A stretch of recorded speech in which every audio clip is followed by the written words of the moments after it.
The Acts of the Apostles, chapter 24. 5 days later, the high priest Ananias came down from Jerusalem to Caesarea with some elders and an attorney named Tertullus. Acting as a spokesman and counsel, they presented to the governor their formal charges against Paul. After Paul had been summoned, Tertullus began the complaint against him, saying to the governor, "Since through you we have attained great peace, and since by your foresight reforms are being carried out for this nation, in every way and in every place, most excellent Felix, we acknowledge this with all gratitude, but so that I do not worry you further, I beg you to grant us by your kindness a brief hearing, for we have found this man to be a public menace and one who instigates dissensions among all the Jews throughout the world, and a ringleader in the heretical sect of the Nazarenes. He even tried to desecrate the temple, but we took him into custody, and we intend to judge him by our law. By Lysias the commander came, and with great force took him out of our hands, and ordered his accusers to come before you. By interrogating him yourselves concerning all these matters, you will be able to determine the truth about these things which we charge him." The Jews also joined in the attack, declaring and insisting that these things were so. When the governor nodded for him to speak, Paul answered, "Knowing that for many years you have been a judge over this nation, I make my defense cheerfully and with good courage.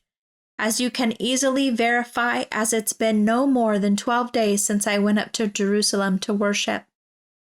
Neither in the temple, nor in the synagogues, nor elsewhere in the city did they find me carrying on a discussion or disputing with anybody or causing a crowd together. Nor can they present evidence to you to prove what they now bring against me. But I confess this to you, that according to the way, which they call a divisive and heretical sect, I do worship and serve the God of our fathers confidently, believing everything that is in accordance with the law of Moses, that is written in the prophets. Having the same hope in God, which these men cherish themselves, that there shall certainly be a resurrection of the dead, both of the righteous and of the wicked. In this view, I also do my best and strive always to have a clear conscience before God and before men. Now, after 7 years I came to Jerusalem to bring to my people charitable contributions and offerings. They found me in the temple presenting these offerings, after I had undergone the rites of purification without any crowd or uproar. But there were some Jews from the west coast province of Asia Minor who ought to have been here before you to present their charges if they have anything against me.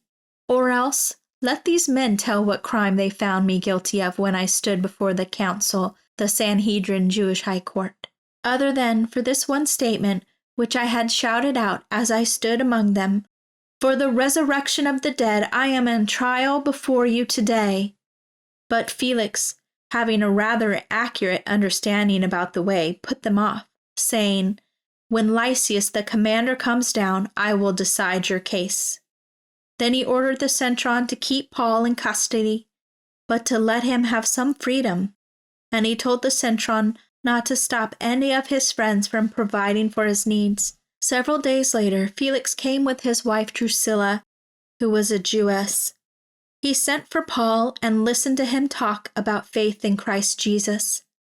But as he was discussing righteousness, self-control, honorable behavior, personal integrity, and the judgment to come, Felix became frightened and said, "Go away for now, and when I find a convenient time I will send for you."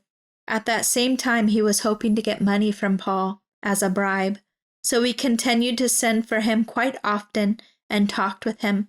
But after 2 years had passed, Felix was succeeded in office by Porcius Festus, and wishing to do the Jews a favor, Felix left Paul imprisoned.